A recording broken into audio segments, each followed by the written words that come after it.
I think we'll begin our session today. Good afternoon, good morning, good evening, wherever you are in the world. Welcome to you and welcome to the launch of this very important report, New Allies, How Governments Can Unlock the Potential of Social Entrepreneurs to Better Serve the Common Good. My name is Mel Young. I'm a social entrepreneur for many, many years, decades even, and I'm going to facilitate today's session. First of all, the rules of the meeting, and all of you have been on Zoom calls, etc. for months now, so you know about that. The critical one is please keep yourself on mute during the sessions, and there'll be plenty of opportunity to ask questions and get involved in the discussion towards the end of the session. The agenda is pretty straightforward today. We'll hear about the report in a moment. Then we'll get some initial reactions to the report. We're then going to have a panel discussion, and then we're going to move on to Q&A. If I can just start before moving on to the report itself by just giving a personal perspective as a social entrepreneur. I really do believe that we can achieve the SDGs by 2030. It's very real, it's very achievable, and I believe it's absolutely vital. As a social entrepreneur, I've been working in the space for social justice for many years in the area of tackling homelessness and tackling extreme poverty through different initiatives. And I would have to say that we've been successful. Millions of homeless people have benefited as a result. And the organization and the homeless people involved get justifiable praise. But the challenge is that as soon as a homeless person moves on into a house or into a job or off the streets, another homeless person takes their place. And it's never ending, and it's global, and it's a systems failure. So our aim working in this space is under SDG 1, which is no poverty. That's what our aim is. We don't believe there should be any homelessness in the world. That's our ambition, put ourselves out of business. But it's long been clear to me that social entrepreneurs can never do this on their own. They have to build partnerships, and they have to build strong partnerships. And these partnerships have to be strategic. And the critical part of those strategic partnerships are governments. And I've been working more with governments in recent years and seen the fruits, or the beginning of the fruits of working with governments. To begin with, I never used to. And so there's huge potential here. And that's why I believe that this report today is very, very important. It's very timely, it's important. And building on it, we can get to a point where we can create system change, not only in the area I work in, but across a whole raft of areas that the SDGs affect in the world. So this report's key, it's important, it's positive. And I'm really honored to be sitting here today facilitating it, and it's why I really wanted to get involved in the development of this report with lots of other people who've been involved. So that's my own personal view. I would like now to move on to the report itself. It's been brought together by, as the slide shows, some extraordinary group of partners. Catalyst 2030, of course, which so many of us are members, Ashoka, Echoing Green, Schwab Foundation for Social Entrepreneurship, and the Skoll Foundation. All networks that bring social entrepreneurs together, promote social entrepreneurship, and try to build partnerships. An extraordinary group of people coming together to work together. And of course, the facilitation partner, McKinsey and Company. So I would now like to hand over to Katarina Wagner, who's engagement manager at McKinsey's. And she's done a marvelous job at pulling this important report together. A huge number of hours worked on it, many meetings, many discussions, many iterations. Here it is. Over to you, Katarina. Thank you so much, Mel, and a huge thank you to all the individuals who were involved in this report, either through our focus groups, through our interviews, and through providing guidance and feedback. It's been a joy working with all of you. So let me tell you a little bit about how this report came to be. It builds on previous work that McKinsey has done first with Ashoka, and then with the wonderful group of partners that's also behind this report, looking at both the impact potential and funding options and where funding could be improved for social entrepreneurs that take systemic approaches. And let me just pause here for a moment, because that systemic element is really important to us. Mel has already briefly touched upon that. We are specifically dealing with sort of a kind of like a subset of social entrepreneurs who are taking systemic approaches, who take a systems change perspective, and who want to tackle issues that affect all of society in a manner that really looks at what's causing them and how can that system be shifted towards another better stable state. Now, what we found even in that previous work was that interactions between these social entrepreneurs and counterparts, both in the public and in the private sector, were often quite a bit of a challenge. And specifically looking at public sector interactions, there tended to be that impression that you're trying to get something from the government system. But really, we and the partners of this report were quite convinced that it's a mutual beneficial relationship, right? There's a win-win for everyone if that collaboration happens. So that was the starting point for this report, where we decided to look at what are maybe not best practices, but at least good practices and ideas for making that collaboration work, and what can both the social entrepreneurs and the government in entering into that collaboration get out of it. So this report shows more than 35, I think it's actually up to 40 case examples from around the globe of collaborations, of initiatives that governments have taken on with social entrepreneurs and the impact they've achieved. It also builds on lots and lots of focus group hours with different experts, both from the government perspective as well as the social sector perspective, and individual interviews, more than 50 with experts around the globe that share their own perspective on this. So what have we found, Yvonne? If we could move on one page, fantastic.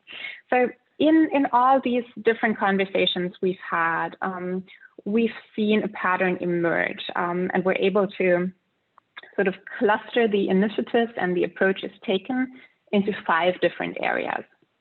And if we zoom out a little bit more from these 5 areas, we start realizing that some of them could be considered almost input factors into something like a production function for social innovation. So what do you need there? You need information, you need capabilities and skills, and you need funding.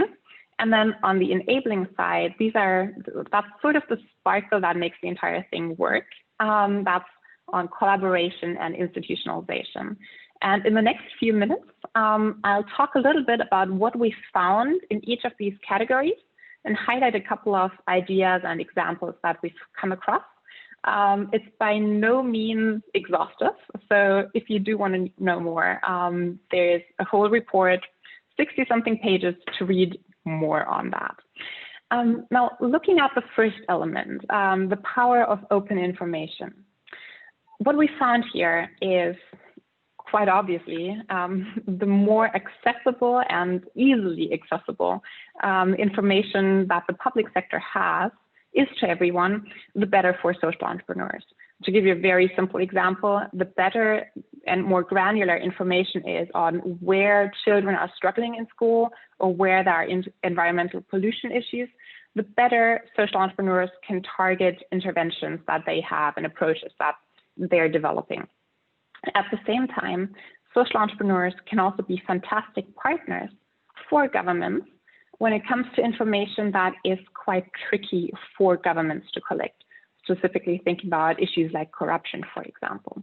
And here, social entrepreneurs can be like a trusted intermediary, a trusted partner, because they work closely with the communities that are affected, and are an intermediary that can relay that information to government in a different way than the community might be able to do directly. So that intermediary role, or that trusted broker role, is also important when it comes to think about how can government create co-create more information that might be helpful that maybe isn't easily accessible at this point. And to just highlight one example here that we've come across, that was from Nigeria, the Eyes and Ears Initiative, where the government actually developed a program where citizens are able to report on progress for public infrastructure construction projects. So there's basically an independent verification from the community taking place for government works to ensure that what has been promised to build actually does get built. And you'll find a couple more of these examples in the report. I think the power of information is something that so far we haven't discussed as much, and it's a really, really interesting topic we got to dive into. The second one, capabilities. Here, what we've seen is that, for very obvious reasons, social entrepreneurs and government employees, civil servants, have different skill sets. They chose different career paths, so it's only natural that their focus is different, but that sometimes makes it difficult for them to communicate with each other. So for civil servants, social innovation and systems change approaches are not something that's necessarily in their curriculum. And for social entrepreneurs who tend to work in a very community-centered way, government bureaucracy is something that may not be super attractive, right? So helping both sides understand each other and find a common language is critical for helping them work together. And again, there are a few examples of just that happening. Specifically, one that I wanted to highlight is Chile's Experimenta initiative that lets civil servants in a very experienced and experience-based hands-on way interact with innovation tools and processes in their area of work. So they get to try out these approaches, and that brings them a bit closer to the mindsets, tools, and techniques that social entrepreneurs are using. And there are similar approaches for the other side. So training approaches that mix civil servants and social entrepreneurs are great because they get to learn the same material and get to also have informal exchanges, for example. Moving on to the third sort of input element, the funding. Now, we've written a whole separate report on that, so won't go into too much detail on this. What is important, though, is to be mindful that these systems change approaches are different from a lot of other social sector project-based work, and that shows in how they are funded or not funded. Traditional funding approaches are often very difficult for them. So here, it is helpful for governments and all other funders to think about which provisions maybe unintentionally exclude social entrepreneurs who have a more systemic approach, and to go look at that and see what can be changed. There are a few quite interesting examples, for example, in the UK that the report highlights, which I highly recommend. Looking at the other side, the enablers, unsurprisingly, collaboration is on there. And here I want to highlight 2 points that emerged as very important in our interviews and conversations. One is having a high-level one-stop point of contact for social entrepreneurs. I think anyone who's ever tried to interact with a government and was trying to find the right person can relate to that, right? It's not always obvious who you're supposed to be talking to.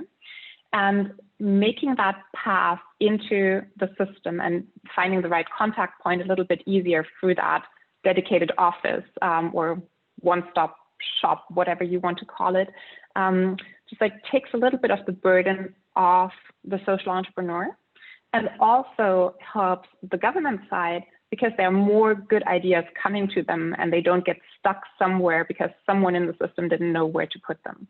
So that's the first idea I want to highlight. The second idea I want to highlight here is that of bridge builders. So that's another pattern we found in our conversation.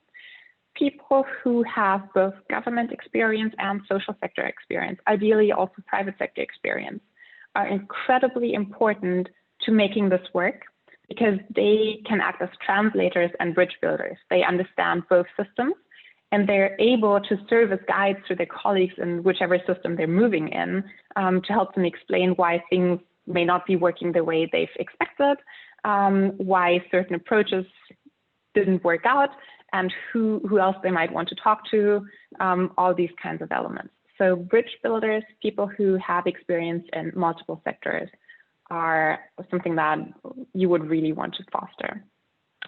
Finally, institutionalization.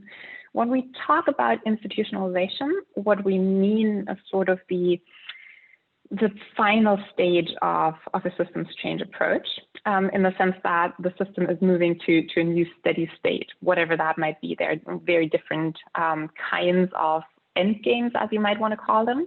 But taking an idea that started somewhere probably small and grew into something larger and making that stable, whether that's a permanent government program, a policy change, stabilizing that is critical.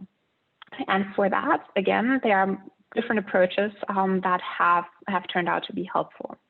One of them is participation. So really, instead of waiting for a good new idea of social innovation to crop up somewhere outside of the system, letting it grow and then taking it once it's fully grown up and moving it into the system, taking the early ideas into the system and building together. For these participatory approaches, there's a lot of different things. Many of you may have heard of the COVID hackathons that multiple countries have organized. That's a great first start.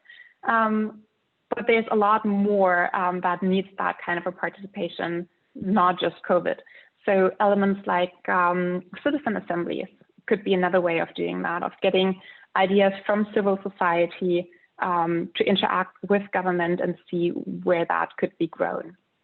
Another element, and that's the final one I want to highlight, is on creating the right pathways to that institutionalization, in the sense that the public sector has a clear path in mind for how an idea could be institutionalized. If every single time a civil servant comes across an idea that's successful and that might work on a larger scale, they have to figure out anew what the right way of doing this is, then there's a lot of friction in the system. Things take very long, and there's a high risk that stuff gets stuck. When we start thinking about what the pathways might be and give examples to civil servants, then that's a good way of accelerating. Another one might be having provisions that allow for policy experimentation. So testing something, and once that has been proven to be successful, enlarging that. So that's a short ride through the 5 different areas that we've identified for government action. As I said, lots more in the report. And with that, I would hand back to Mel. Thank you. Thank you very much indeed, Katharina. And I hope everybody's able to get hold of the report and read it in detail. We'll come back to you a little later on in the session, and I'm sure people will have questions and involve you in the discussion. But now I'd like to move on to the next section, which is just some quick immediate reflections on the report. The first one we have from Vic van Vuuren, who is Director of Enterprises at the ILO, the International Labour Organization in Switzerland. Vic also chaired an interesting group which was formed as part of this report called the Sounding Board Group, which he chaired and was established as this report was prepared, just to kind of have a sounding board to see how it was going. So Vic, maybe you could just come back to us and reflect on this as a non-social entrepreneur. What's your view on the final report? How was the process? And how do you think it will be received out there once people get to read it? Thank you very much, Mel, and hi, everybody. You know, within the United Nations Task Force on the Social and Solidarity Economy, we held a strategic session in 2019, at the end of 2019. And one of the gaps we identified in the market was exactly what this report is addressing. There is a need, particularly in developing economies, to understand what governments need to do and can do in promoting social enterprises. And I think that the timeliness of this report is just spot on for the needs that we have now. If you look at the Sustainable Development Goals and the call for the social economy to take and play a much bigger part And there's a need. Governments don't know what's happening out there in many of the developing economies with regards to the social economy. You know, when I, in one of the jobs that I have in the ILO is to look at entrepreneurship. And we look at, we classify them into two categories, the entrepreneurs of necessity and the entrepreneurs of opportunity. And in the developing world, we have so many entrepreneurs of necessity, selling sweets on a street corner just to survive. And then we've got those entrepreneurs of opportunity that are starting to create jobs and make a difference. Well, when I look at this report and I see about the social economy and social enterprises, we've got the same in the world out there, where we've got social enterprises of necessity, which is survival mode.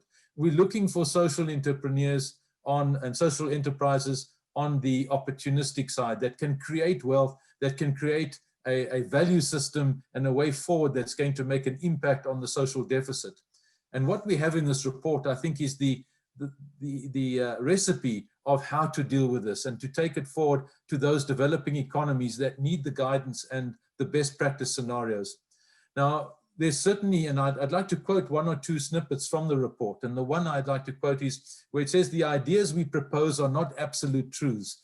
Rather, they are the first steps in our collective journey to learn more about, more effective collaborations between social entrepreneurs and governments. And then there's an invitation to governments to get involved. And so we require changes to existing societal systems, as the report points out. Now in Europe, you'll find, and I attend the GECES meeting for those who know the European Commission systems there, and that the thinking and the planning there is so far advanced versus the developing world. And we've got to make sure that we don't have this ever increasing gap between the developed economies like the European Commission and the rest of the world, where there's a cry out the role that the social economy can play. And this report, once again, plugs into that need.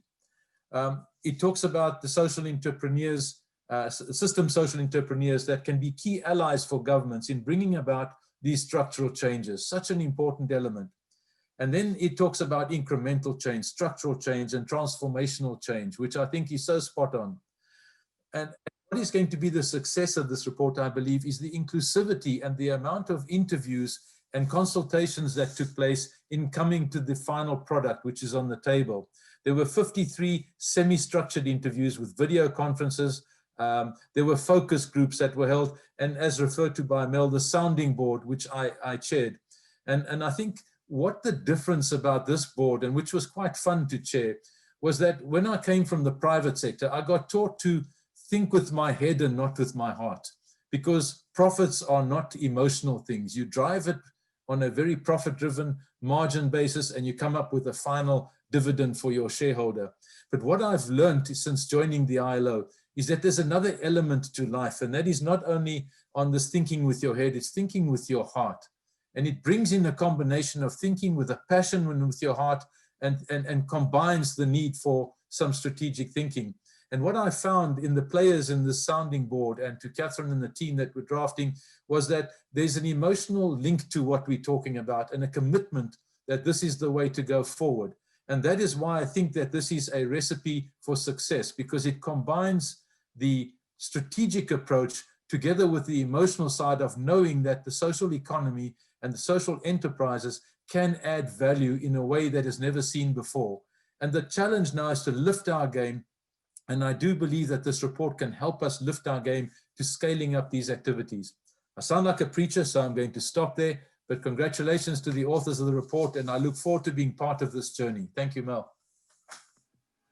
Thank you very much, Vic, for such a positive response, and also for your input into the report. I'm interested just in the final bit of the question I asked. How do you think it's going to be received out there by governments and other institutions? I suspect the report will be well received by social entrepreneurs, by people in our sector, but in some ways we have to get out there. How do you think it will be received when it ends up on some government's desk or some international government agency's desk? How will they take to it? I'll be pretty blunt. On the one hand, if it just arrives in an envelope onto their desk, it will most probably land up in file 13. The trick of this is going to be that we have to present this to governments. We need to come with a branding strategy and a way of tabling this with governments And I can promise you that if it's done in that way, it will be well received by most governments out there. So it's the process is equally as important as the content. And if we just send it out in an envelope, I don't know that it will get the attention that it deserves. I hope that answers your question. Yeah, no, it does. Thank you. Very sound, practical advice, and I think we'll all take that on for sure, because I think we'll all generally agreed it's a very good report, and so we do want people to read it and, more importantly, act on it. Thank you very much, Vic, for your input. We'll maybe come back to you again with some more comments in the chat later on. We now have a short video from Nicholas Schmidt, who is the European Commissioner for Jobs and Social Rights. Now, we sneaked him an advance copy and to get his opinion prior to this meeting. And this was his response that we wanted to share with you. Ladies and gentlemen, dear friends, I want to thank you for inviting me to address you today. The COVID-19 outbreak is the largest economic shock since World War II. The EU economy is estimated to contract by 8.3% in 2020. The EU has adopted sizable measures to avoid the crisis, resulting in more poverty and social exclusion. We want to build back better. I'm convinced that social enterprises have their part to play in achieving this ambition. This is why the New Allies report is so timely. I want to focus on one of the report's key assessments, which I personally share.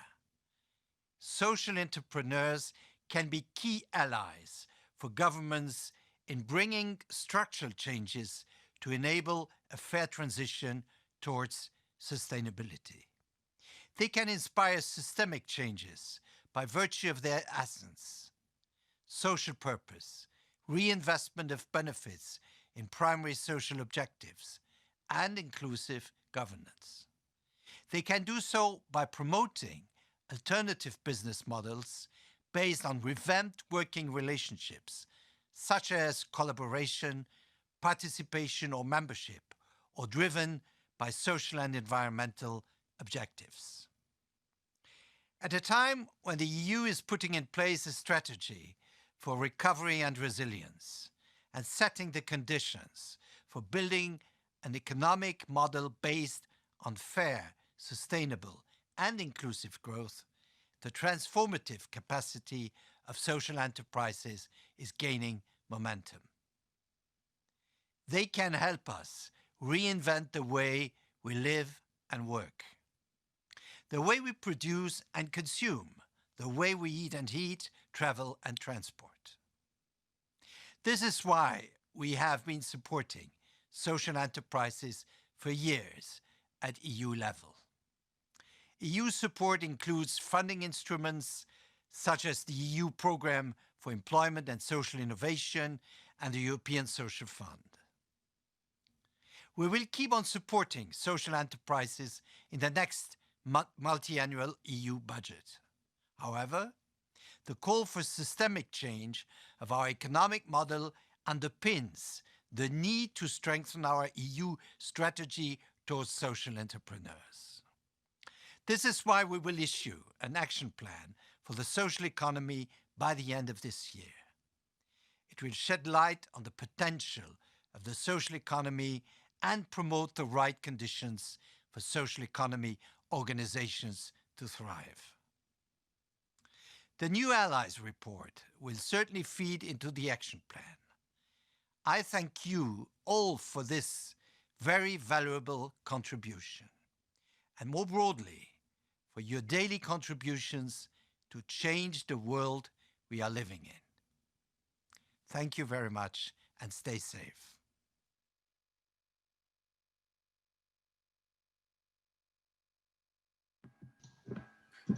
So it was great that Nicholas Schmidt was able to share that video with us, and I think clearly a very positive response to the report and talking about actions, and in many of the points that Katharina made in her presentation was been picked up there. We'll come back maybe to what he has to say after the panel discussion, but let's move on to the panel discussion just now. We have 4 great panelists today, 3 partners that I mentioned at the beginning, and 1 social entrepreneur. So we have Constance Frischken, who is the Ashoka, part of the Ashoka Leadership Group, leading new global interactions in tech and humanity and head of Ashoka North America. We have Francois Bonacy, who is director of the Schwab Foundation for Social Entrepreneurship and head of social innovation at the World Economic Forum. Gerald Dorsey, who is president of Echoing Green, and Sue Riddleson, who is founder of Bioregional. So maybe what I'm going to do to start with is just ask each one a question in turn, and then we're going to have a discussion. Please keep questions coming in the chat. But maybe first to Constance, Ashoka's been in this space for a very long time now. How timely do you think this report is, given what's happening with COVID, given what's happening in the world? And in particular, could you share a little about the work you've been doing, moving social entrepreneurs from social entrepreneurs to being systemic social entrepreneurs? And how does that then fit in with some of the conclusions of this report? Thank you so much, Mel. Yeah, I'm super happy to do this. And thank you everyone for joining us today. So I want to zoom in first on the question you asked, like how timely is this report? You know, and it couldn't be more timely because, I mean, we all know there's no scarcity of social problems in this world. And social entrepreneurs are still too often an untapped and overlooked resource. And this should change because, you know, governments tend to rely on experts, and the experts for social problems and how to overcome them are social entrepreneurs, are vetted systemic social entrepreneurs. And I'm excited that this report is going to help shed more light on that and, you know, lift up the credibility of what social entrepreneurs can contribute, which is, you know, they are where problems are most acutely felt. They know where citizens suffer most, and then they figure out a better way forward and engage citizens from all walks of life to be part of the solution. Now, all of this sounds very abstract, so let me give some examples that I think illustrate that. You mentioned COVID. I mean, we all know are under the impact of the pandemic. And in the early days of COVID, I remember when here in the US, where I currently live, you know, nothing was working.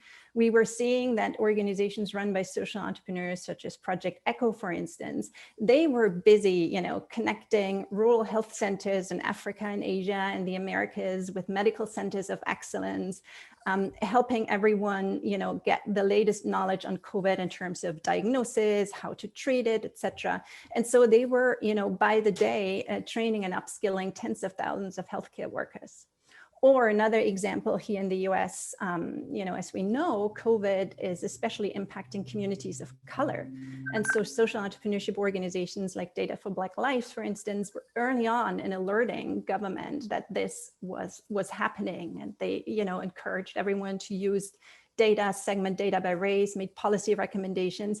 So in other words, social entrepreneurs have their pulse on what is happening and can inform you know, how to craft better policies and that help everyone. And to your question in terms of what, you know, does Ashoka do? Probably many of you know, we select social entrepreneurs with systems changing ideas in 90 countries around the world and support them financially and with networks and visibility. And one example I'm especially, you know, especially like in the context of today's discussion is perhaps our initiative around refugees. When, you know, 2015 onwards, Europe experienced its biggest refugee influx since World War II. Chancellor Merkel famously said, you know, we're going to manage that. We'll make it work. And but nobody really knew how, you know, and that is when we thought, well, who knows how to do that? You know, it's the NGOs and the space, the social entrepreneurship-led organizations and the migrant-led organizations that have been working on solutions for years. So let's connect them with policy and governments to, you know, inform a better way forward. So that's what we did. You know, we connected nearly 100 civil sector organizations with actors across 14 countries, helped them scale up, and initiated a policy salon where governments and social entrepreneurs meet on all levels to informally discuss, you know, ideas and ponder over white papers and just, you know, cultivate this exchange so that good ideas can, you know, work on the ground, can actually filter up. Okay, thank you. That's a very good example, very good practical example there of actually social entrepreneurship coming together as a network, as individuals working on an issue with government. So thank you for that. First of all, maybe if I could turn to you, you know, social entrepreneurs are innovators and leaders. Schwab Foundation supports some of them. But what do you think the World Economic Forum can do to provide further support, particularly around this report that can lead to this system change that we are passionate about? Thank you, Mel, and thanks again for having me here. And it's been a real honor to be part of the Catalyst 2030 network. And just reflecting back a year when we launched it in Davos, literally a week, next week, a year ago, will be that moment. Clearly it was building before then. And I think, you know, carrying on from Constance's message of, you know, power in a network, and I think that's exactly what Catalyst 2030 represents. And also, you know, in the last year at the World Economic Forum, having built the alliance, the COVID Response Alliance for Social Entrepreneurs, as kind of a collaboration, a coalition of ecosystem partners. This is really the time that the actors in the social entrepreneurship world need to come together with power and voice, right? And I think that's what Catalyst 2030 represents, a global movement beyond any individual organization's agenda and institution. And that's how we're going to be heard by government. That's how we're going to be heard by private sector.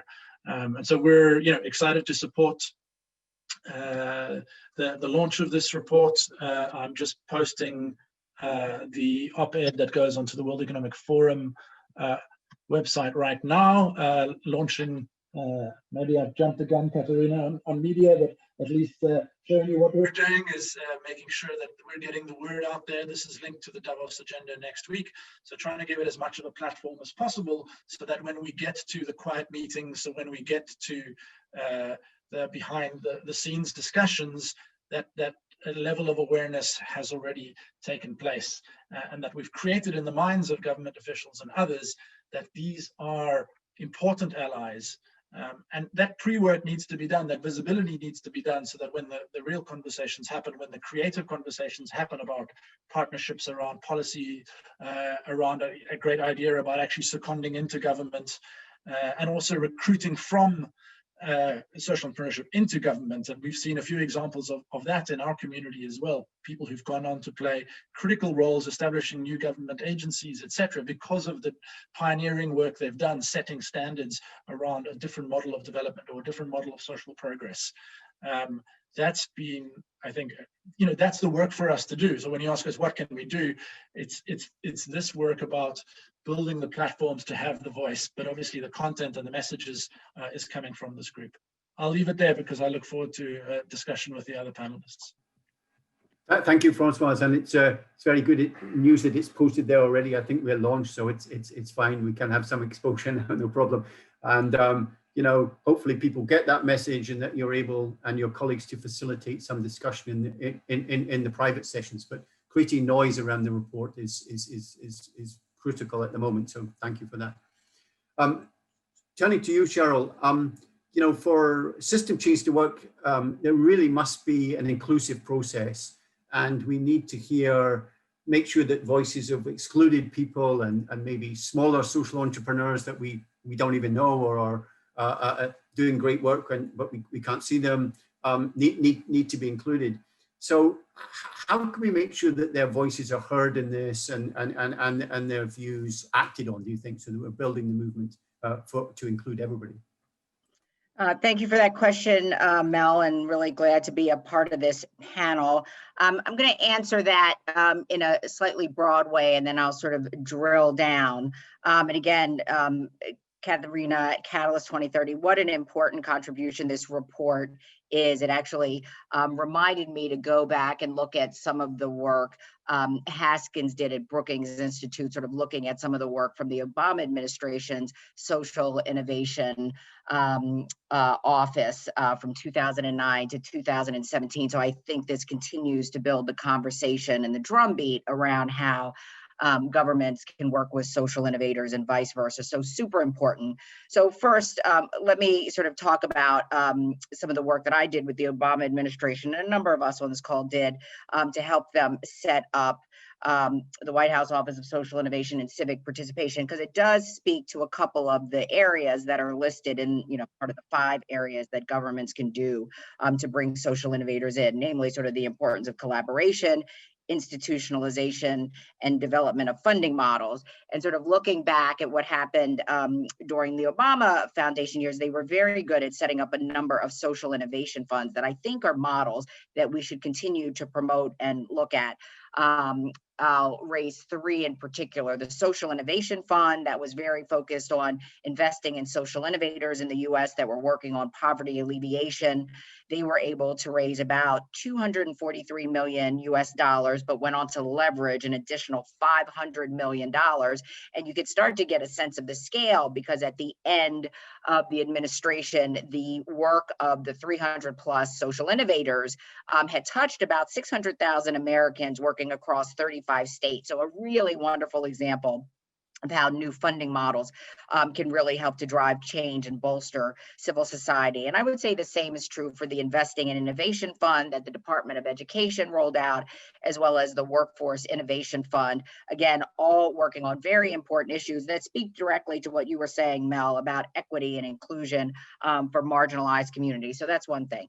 The next thing is we often think about sort of government work at the federal level, at the top level. We can't forget the importance of working with local government actors, right? So much of the action in today's world is at the local level, mayors, municipal officials, who really we need to be thinking about partnering most closely with. And we at Equity and Green do some work with a consortium of mayors led by LA's mayor, Mayor Eric Garcetti, through an organization called Accelerator for America. And through word and deed, it is very clear how hungry these municipal officials are to get their hands on the work of social innovators. As Constance said, we are the experts that they are looking for in terms of hacking and solving the problems that they're seeing in their communities every day. The one takeaway from spending time with these mayors over the last couple of years is there has to be a translation mechanism, because quite often they are so overwhelmed, but so under-resourced, where our solutions don't necessarily plug and play in a way that makes it actionable for these municipal and local officials. So doing some of that bridging and translation work is incredibly important to continue this kind of cross-sector collaboration moving forward. And then last but not least, I do think this equity agenda is absolutely critical and something that we have to continue to center, right? So many of the solutions are already at play, at work in local communities, but local voices, local leaders are being marginalized or excluded from the conversations, and part of the ecosystem and architecture that we're all building together has got to do a better job of centering those voices, but also reminding all of us that social innovators can also bring solutions to many of these structures that are just so fundamentally inequitable. And I appreciate Constance giving real world examples. I'll give a real world and a timely example. Here in the United States, we've done a disastrous job managing this COVID pandemic, and it has disproportionately hit communities of color. Some of the policy solutions that came out of the current administration, including the Paycheck Protection Program that was supposed to put money in the hands of Black and Brown entrepreneurs and small business owners writ large, was a complete failure through the lens of equity and inclusion. Less than 1-2% of those dollars got into the hands of micro entrepreneurs, small business owners, especially business owners of color. It was existential. It was disastrous. But we just got the word that the second tranche of Paycheck Protection Program monies is coming online. It came online yesterday, and it was set up through big clunky structures like the Department of Treasury that are used to talking to big banks. banks. Well, big banks have no interest in moving through a paycheck protection program. It doesn't work for them. It's too much friction. The transaction costs are too high. So this was a really wonderful opportunity for social innovators to go in there and disrupt some of these inequities that are locking out Black and brown entrepreneurs from getting this money. And so over the weekend, a new platform that made it seamless and easy for non-banked and folks who are not part of the large banks to get in the queue immediately with easy plug and play ways to get access to that money. It's a wonderful example how we as social innovators can work to make existing structures more equitable. So I'll stop there, but really proud to be a part of this consortium and this report, and couldn't agree with Vic more of how do we start to shop this around and ensure that we continue this conversation and continue it to embed this concept of government working more closely with social innovators and communities like Catalyst 2030. Thank you. Thank you very much, Cheryl. That was very interesting. And I think it's important for everybody to remember that when we talk about system change, it isn't just about global system change, although that's important. It's actually about system change at a local or even at a neighborhood level, actually, and then how that all connects up. And that's an important, very important point that you're making. Our final panelist is Sue Riddleston, founder of She's been a founder at Catalyst 2030 and is a key person in the development of this report. Has a group within Catalyst at 2030 that's concentrating on government policy. Last panelist, but certainly not least, because she's a social entrepreneur. And Sue, what I'd really be interested from your point of view is how do we make sure this report's acted upon? Now, Vic mentioned it from his point of view, but from a social entrepreneur's point of view, we're there at the front line, you're at the front line working away. How do we make sure this report isn't just read, but acted upon by governments and other key players? Well, thank you for the introduction, Mel, and honoured to be here. I was thinking from the point of view of any social entrepreneurs at this event, I think it's thinking about how can you work, you may not have already, but how can your work, your experience help governments to actually improve the system, not just keep treating the symptoms. You will know yourself if that's possible. And then for governments, I think, what are your priorities? There will be a social entrepreneur with know-how who can help you. And I think one of the key things I found in my own experience, so working 25 years on sustainable homes and lifestyles and products, we're not NGOs, we're different. We were able to help and support the diplomats at the United Nations on the SDGs process with developing the Sustainable Development Goals, giving breakfast briefings, writing text. And actually, we didn't get much funding from that, but eventually after doing it for a while, the government started to fund us to do it. But we were really able to make a difference there. And likewise in the UK at the moment, we're working on supporting policy. So there are so many examples. There'll be something for every government. And I think some of the social entrepreneurs on the call will also know governments. So I reached out to some people working within governments that I know and invited them to this event. I'm not quite sure if they're here. Some of them said, oh, we're so busy, we'll send someone. But I'm going to go back to them with the report, with the video from Nicholas Schmidt and the blog from Davos.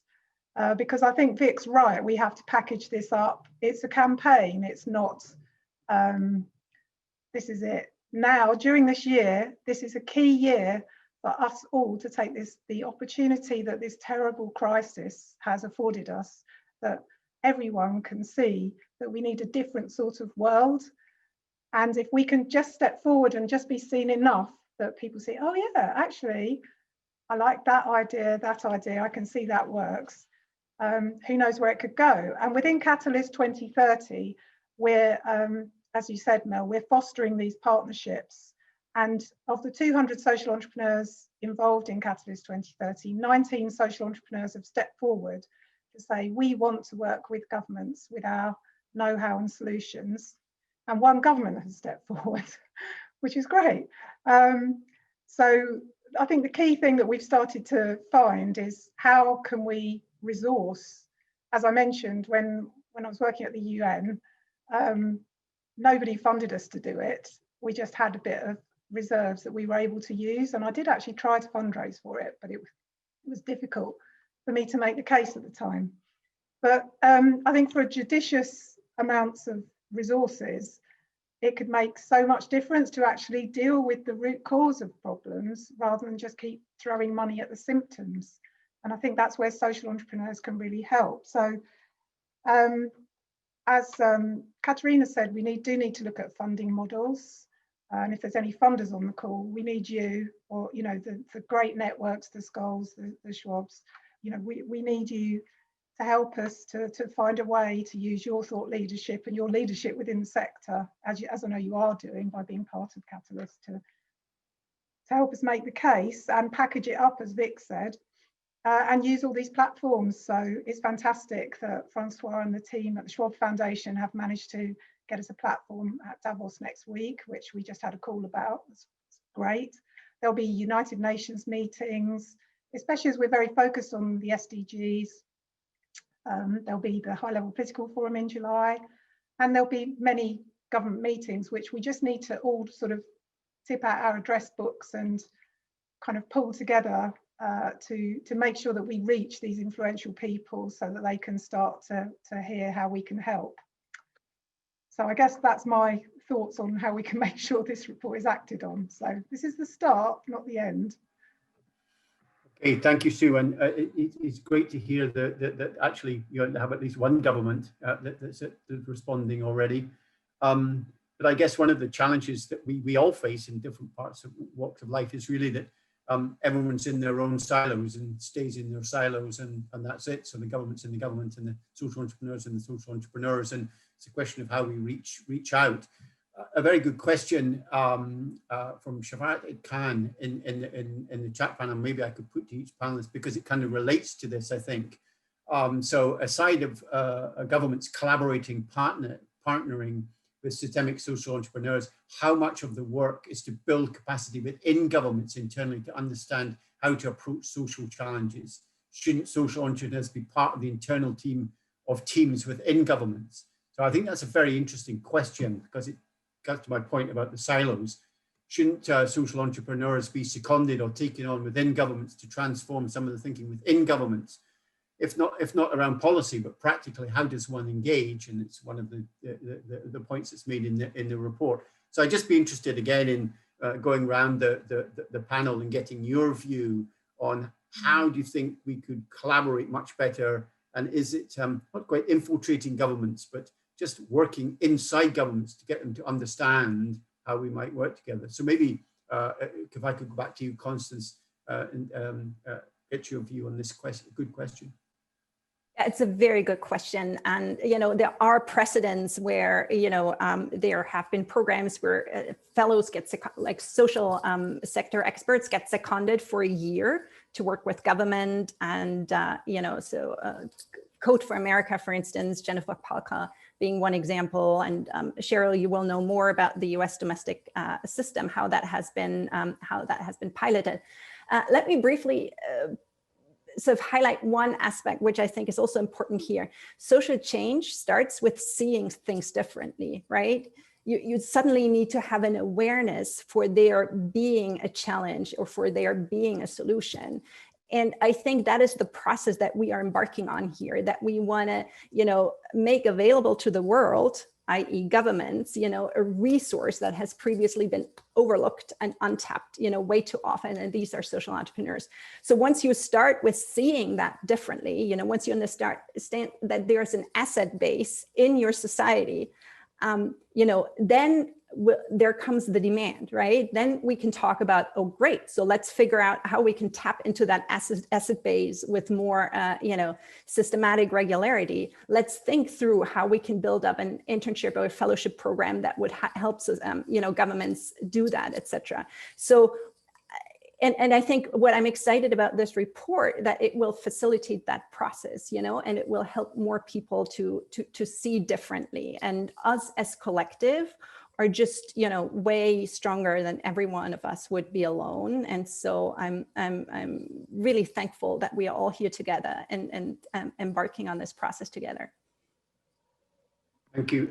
Francois, do you think that something, just building on what Constance is saying around this question, that again, what something around the partners within the World Economic Forum could be persuaded to think about a type of internal collective networking internship to bring about some new thinking within governments as to how to proceed? I think, as Constance said, there have been previous examples of it. I think we've got to think beyond, you know, that's one potential avenue. And I think what kind of Constance spoke about was awareness, right? And what I like about the way that this group and the advisory group and the authors of the group went about writing this report was like as an offer, as opposed to, you know, a demand or begging that, you know, you need to work with us. But actually, you know, governments have some real challenges ahead of them and they don't know the answer. And we've seen, you know, during this pandemic, you know, governments at a loss. And it's really complex right now. So for the last 15 years, the World Economic Forum has been producing a global risk report. Well, for longer than that, but in the last 15 years, pandemics have featured very highly. And so despite knowing all that, we weren't prepared. Right now, the global risk report that was released today in advance of the Davos agenda next week refers to the social inequalities. So there's a level of awareness that's happening right now that we also need to capture in this moment. So it's not only us creating the awareness, the point is governments are getting to this point of awareness, businesses getting to this point of awareness that we cannot make progress, economic progress, and now also we cannot make even progress on a climate change agenda if there is widening inequality, right? I think, you know, to Cheryl's point around equity, these are no longer only moral issues. We need to also drive home that they are political issues, they are economic issues, and that's also, you know, so we've got to come to the table. I think that's what this report is trying to offer, is that, you know, as there is an asset base, there is a set of actors that is, you know, has been embedded in these complexities, has been embedded in developing relationships,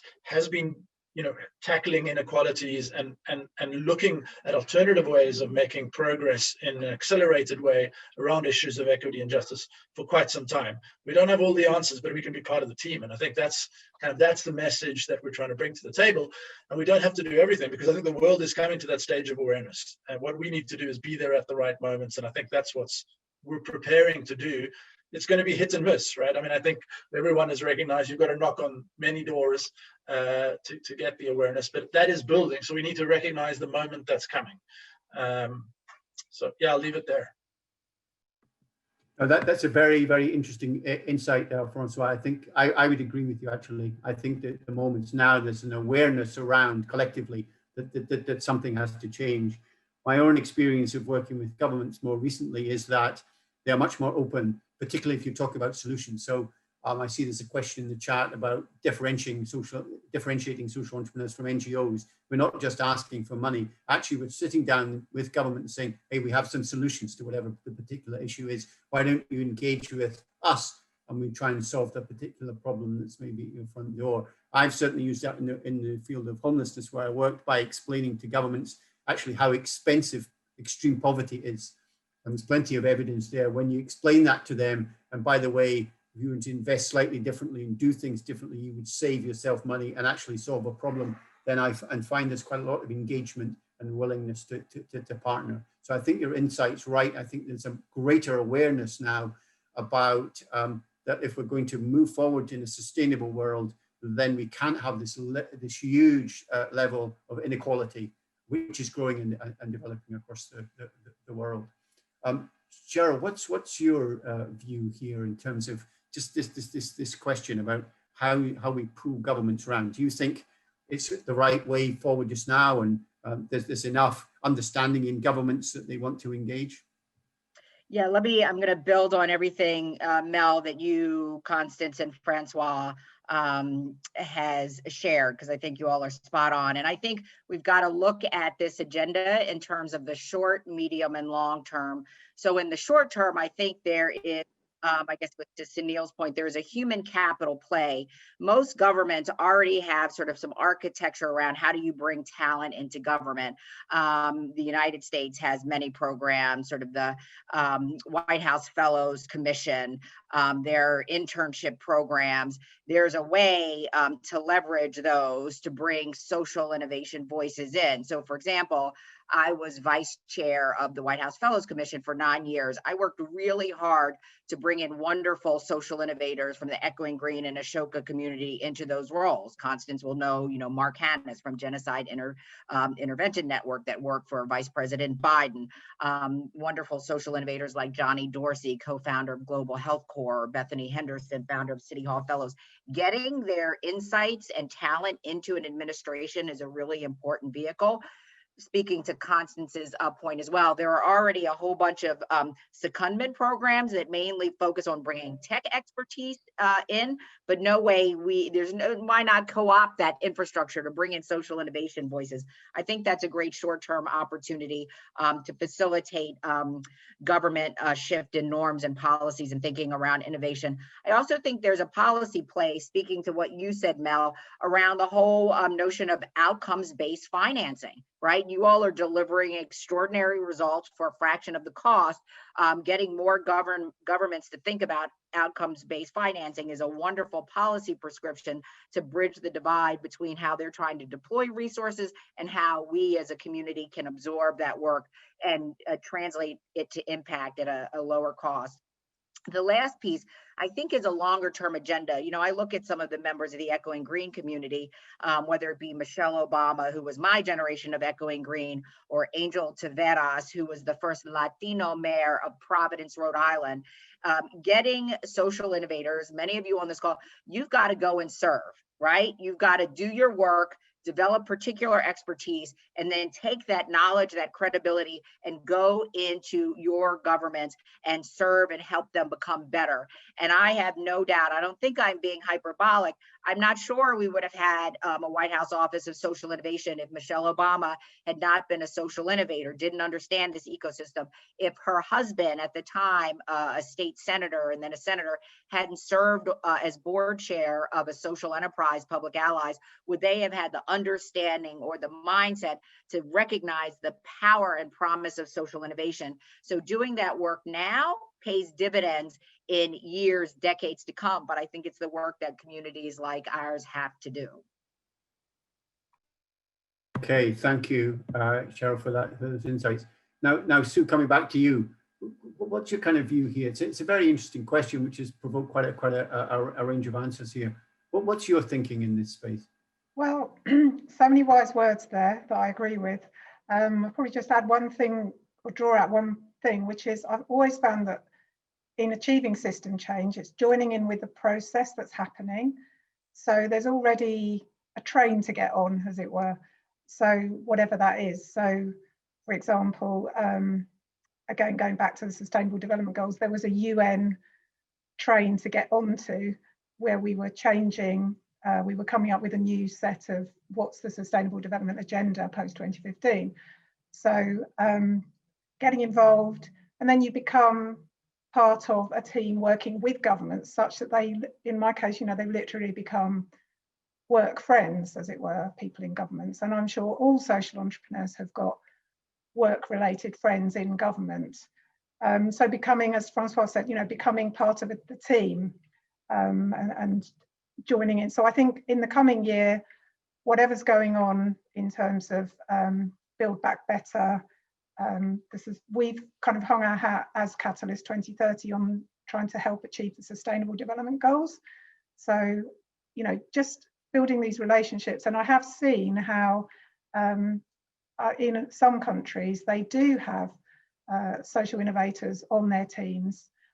In fact, it was a social innovator working in the Colombian government who came up with the idea of the Sustainable Development Goals, a woman. So it can be very powerful if you can find your way into a government role.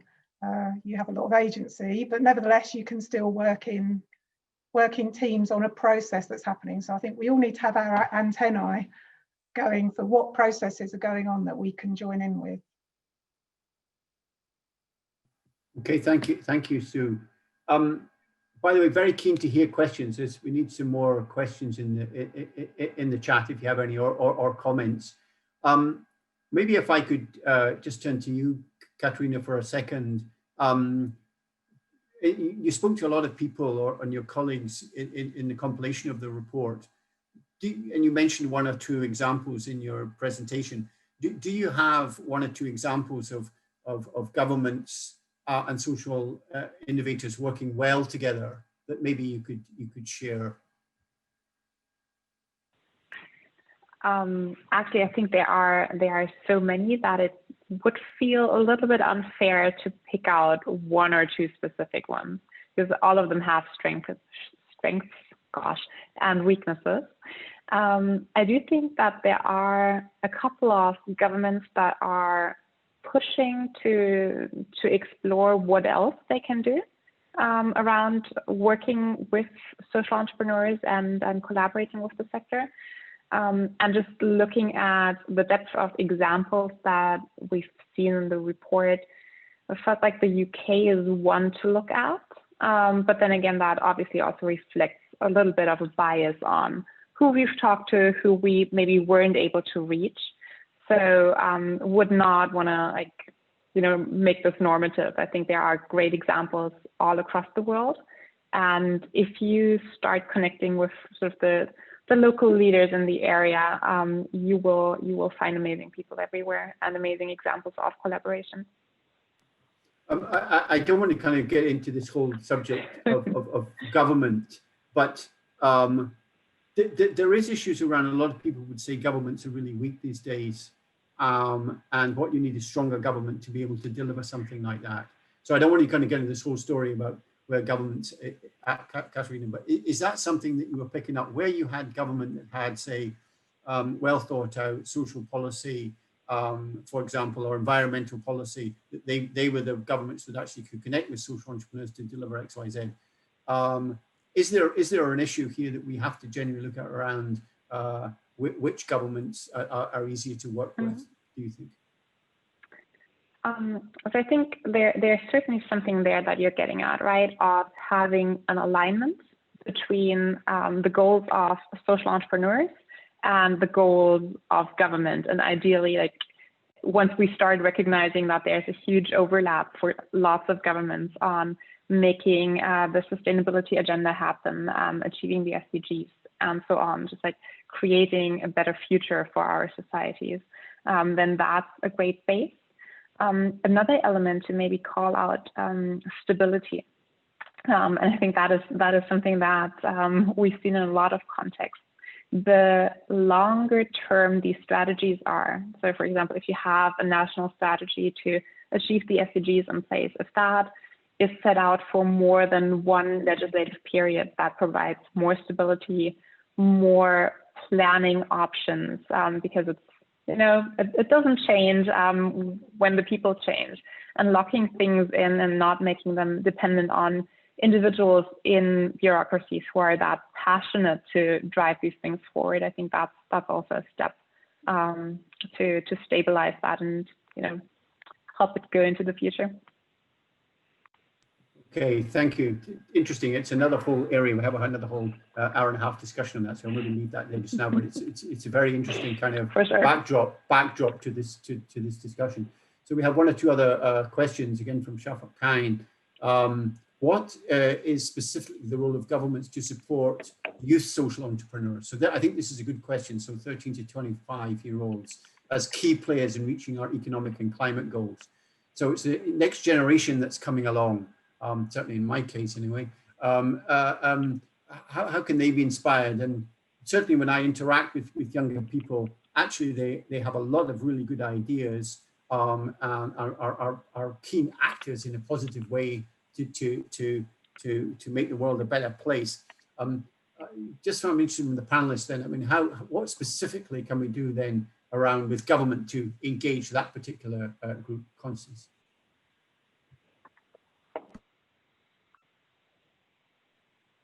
Well, I'll quickly just say a couple of things. Oh, sorry, Constant. Just a couple of quick things. I think that governments, I think, have done a good job of promoting the idea of prizes and challenges to sort of animate civic engagement. And I think this speaks well to young people to get engaged and get excited. So I think a lot of the prize and challenges architecture could be used to really engage and get these young folks inspired. I also think governments have a really important role to play as the bully pulpit, right? How do you highlight and point to the work of young people as change makers in their communities? The Obama administration did a good job of, highlighting social innovation champions and giving them a platform that was really energizing for their work back in communities. So I think those are a couple ways that governments could start to think about it.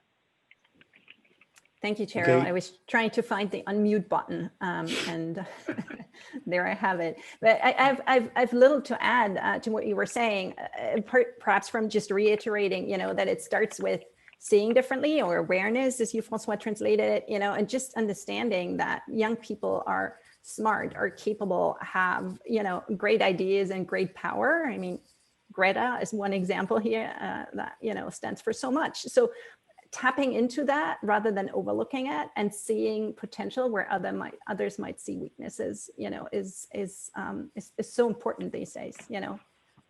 Tapping into asset bases. Yeah, maybe another question here, because I suspect we're all kind of agreeing on that point, is it's a good question from Alan Braithwaite there about, established NGOs, particularly some of the global NGOs. They have funding relationships with government.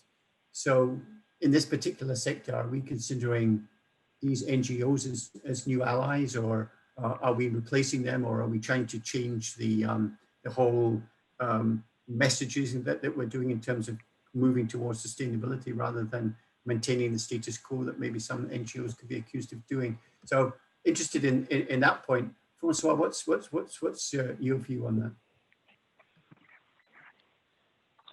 I think the reality is we've all grown up in an industrial era, right? that we've all almost designed the social sector on that framing, and so we all need to reinvent ourselves. And so, connecting also to the young people to kind of break out of that. But certainly, I think many social entrepreneurs, I would say, a decade, 2 decades ago, were doing this work and their work in spite of governments, in spite of the traditional development agencies and the NGOs that were part of that system. I'm very careful to kind of stroke a brush here with all of civil society, because I think that obviously plays a critical role in terms of advocacy and justice and holding democracy to account, and a number of other important roles. So I'm hesitant to kind of stroke a brush here to say, but I think we all need to look at ourselves at how we reinvent how we got here. And I think this sector, as much as, and so this has grown out of a frustration of a kind of charity dependency model where, very little trickles down. But I think, the sector is also guilty of some of those things. So I'm not going to be pointing any fingers, but saying, as much as we want systems change in government systems, in private sector systems, and in the traditional kind of charity model, we've been part of a movement to try and rethink and reinvent that. But at the same time, we also kind of, if we look at ourselves, we also have some clear biases and some clear concerns about how we are structured. So keeping a constructive debate, and that's why I guess Catalyst and other kind of networks right now of self-awareness, as well as challenging others, and be prepared to challenge ourselves and evolve with it.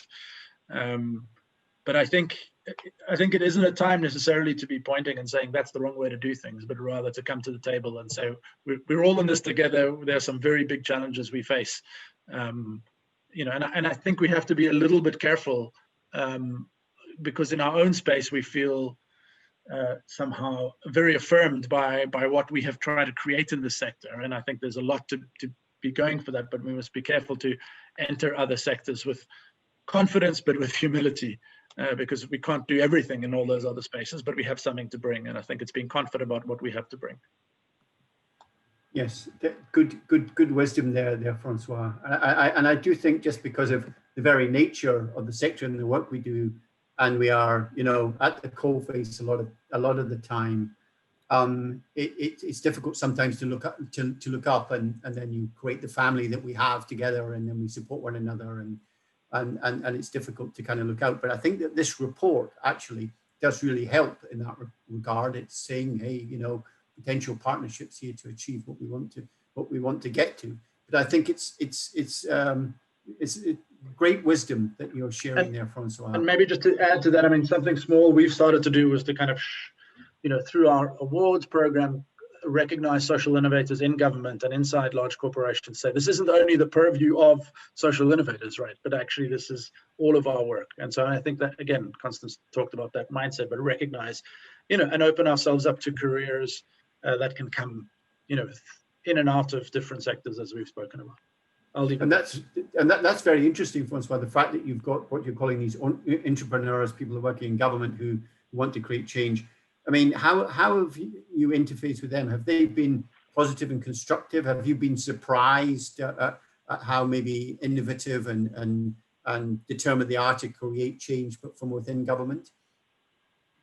I think it's early days, but I think we've all recognized there are champions in governments that we all work with, that are creative, and it's been about finding those champions. So I guess our job is to try and create some role models for that to inspire more, but also to learn from as we go. But it's relatively early days for us, and someone's posted about apolitical that also have this network of of government officials around the world who are kind of thinking differently. And trying to build capacity for that. Sorry, Francois. Sue, I was going to come to you anyway. I was going to leap in there with enthusiasm to pick up on Francois's point. Yeah. So, I mean, the one government that came forward to work with us is one of the Schwab Social Innovator Awardees, and she met Giroux at Davos, and Giroux, who's the chief facilitator-in-chief at Catalyst 2030 and on the call. And she has come forward to say, I want to work with social entrepreneurs in a particular project for at-risk children. And there are also social entrepreneurs, Sarah on the chat has posted about corruption and, well, how do you deal with corruption? There's even social entrepreneurs working on that too. So the Accountability Lab have got this brilliant thing that they've already done in, I think, 13 countries, which is Integrity Icon. So it's a TV campaign, especially working with youth, to highlight officials and government people who have been shining examples of the right thing, to make it an aspirational thing as another approach to address corruption. So just shows you we do have all the solutions out there, and I'll definitely get in touch with Sarah on the call about that. But I don't know what question you wanted to ask me, Mel. No, I was just going to ask you to respond to that particular area which you've now done. So that's absolutely perfect. We're moving towards the end of the session. Time flies. An interesting comment there from Sharon in Australia, who in the chat there, who's saying that she's working with the South Australian government there, and using a systemic change tool for measurement, and that how the New Alliances report will really help. So that's something there. And I suspect there's lots of other examples where things are actually happening and where this report can actually add value. So we're just coming to the end. We've got 10 minutes to go. So what I'm going to do is ask each of our panelists just for a concluding remark, then ask Vic if he'd kindly do the same, and then finally come to Katerina for a final summation. And then I'll make a kind of an action request at the end. So if we could maybe spend a minute each, just kind of your final reflections, final points on this in this area. Constance, if you wanted to go first, that would be great. Sure, thank you. So for me, the theme throughout has been that social entrepreneurs are really the research and development engine for society at large. They are our R&D that makes the world better. And so we're seeing the need, and we've all been speaking to that, for government from all sort of levels to tap into that. And again, I think we took a big step today. One thing that I was just reflecting on as I was listening, something that Cheryl, you said at the very beginning, you know, that government works at all levels, and oftentimes change happens faster at local levels, and it doesn't need to be worse, you know, or of less quality. And sometimes I was thinking that, look, I'm a European, I'm living in the US, and sometimes when I look at the federal level, you know, challenges look just insurmountable to me. You know, let's pick a case, for instance, like gun ownership and gun violence, you know, something very strange for us European, where we come here and see like, oh, society is so polarized. And, you know, so in Congress, you feel like you're ages away from ever changing that.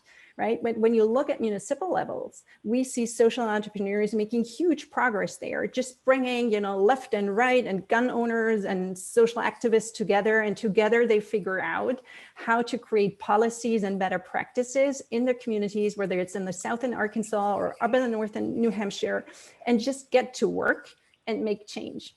Right. And this, and just wanted to say that, I mean, obviously this, you know, you have way more actors. You can't go forever, like locality by locality, but, you know, just saying that oftentimes, you know, a lot of things and change can happen before we go to the top. So this is not contradicting anything that has been said, but an additional reflection. Okay, thank you. Thank you very much for that. Francois? Yeah, I've spent quite a lot of my career trying to think about how we integrate the work of social innovators and innovation into government and healthcare systems in particular. And, you know, have looked at it, you know, do you go bottom up? Do you go top down? Do you go in the middle and explore it? And I think the reality is, you know, we've got to build a movement that does all of these things, and we've got to be connected to each other so that it starts to add up and make sense. And I think that's what we've been doing. This report is another good milestone that gives us a platform to do so, and really look forward, you know, over the next week to continuing to raise attention to this. So, you know, we have our session on Davos agenda next week, Monday. We'll, you know, refer to this report, and, you know, just make sure that we all are in partnership with you to drive the awareness piece that allows you, wherever that moment comes, to take it forward. So wishing everyone well, and thanks from me. Thank you very much. Cheryl? No, thank you. Thank you for facilitating, Mel. Really honored to be with my fellow panelists.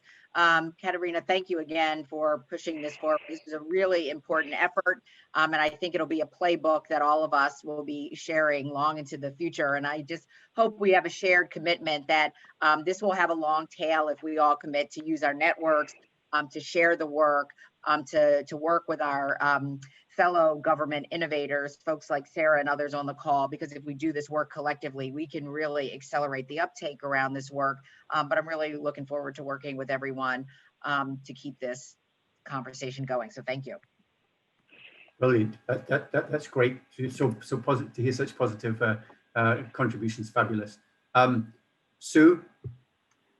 So much has already been said, but I just say I've seen we can bring about system change bit by bit, working with governments. I've seen it.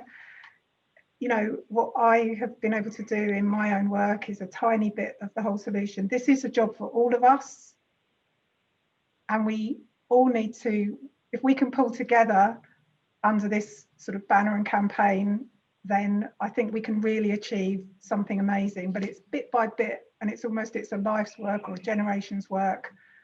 But, you know, it's a really important strand. It should be a really important strand of all our work as social entrepreneurs.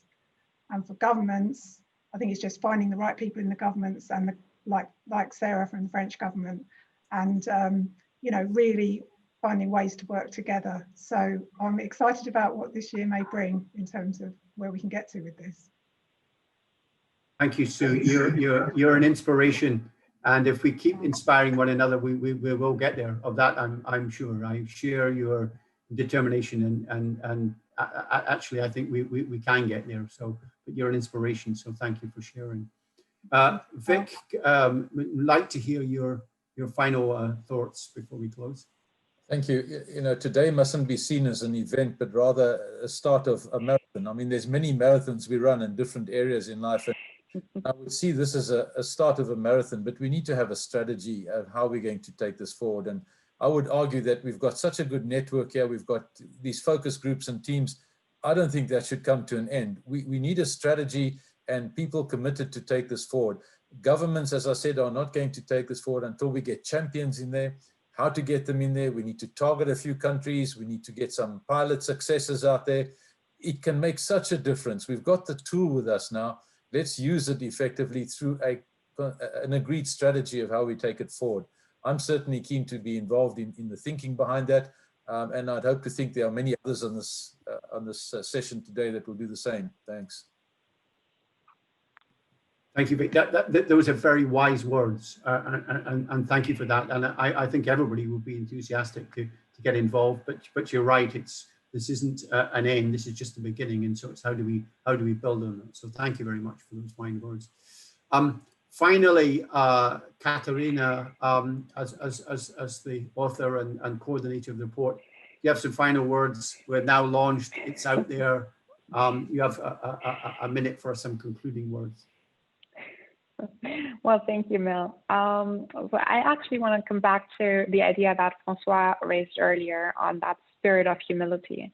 Because if there's one thing that we've learned as a team from talking to both sides, right, the government side and the social entrepreneur side, is that there are amazing people on each side, and that, you know, we all tend to want the same thing of moving towards that better future, and having a little bit of trust in that and understanding for the systemic constraints that government counterparts sometimes face, and patience with them and the willingness to work with them to still make things happen. I think that spirit of humility is going to be helpful, and empathy on both sides.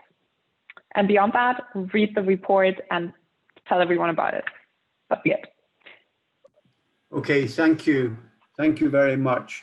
Just before I just kind of finish off here and say thanks, it really is, everybody's kind of said it in different ways. We need to kind of move on and do something. So my appeal to everybody is, please take this report and at least give it to one other person, and not just send it to them in an envelope or talk to them. At least one other person, and give it to them and talk to them and ask them then to pass it on to somebody else. Catalyst 2030's comms team is going to be working away on this now, right now, getting this as much high profile as possible. Any media contacts you have, any contacts in government, get this report out as far as possible. That would be something that you could do. If we could all do something, and it's again back to Sue's point, tiny little thing. If we all did a little thing, this becomes a big thing. Let's all do that. And can I just say thank you again to the authors of this report, everybody that was involved. It's a really, really good document, very valuable, which is why I'm so keen, as others, to get this out in front of people. Thank you everybody for their efforts. Thank you to the team in Catalyst 2030. Thank you very, very much for our panelists for joining today. Thank you, Vic, for joining also, and Katarina in terms of the report. Thank you all very, very much for joining. We'll capture your comments on the chat. We obviously couldn't get to them all. I think this has been a really positive and constructive session. And so we move on. Lots of work to do. Have a very good rest of day, evening, morning, wherever part of the world you are. And we'll see you soon, and keep up the great work. Cheers now. Thank you very much.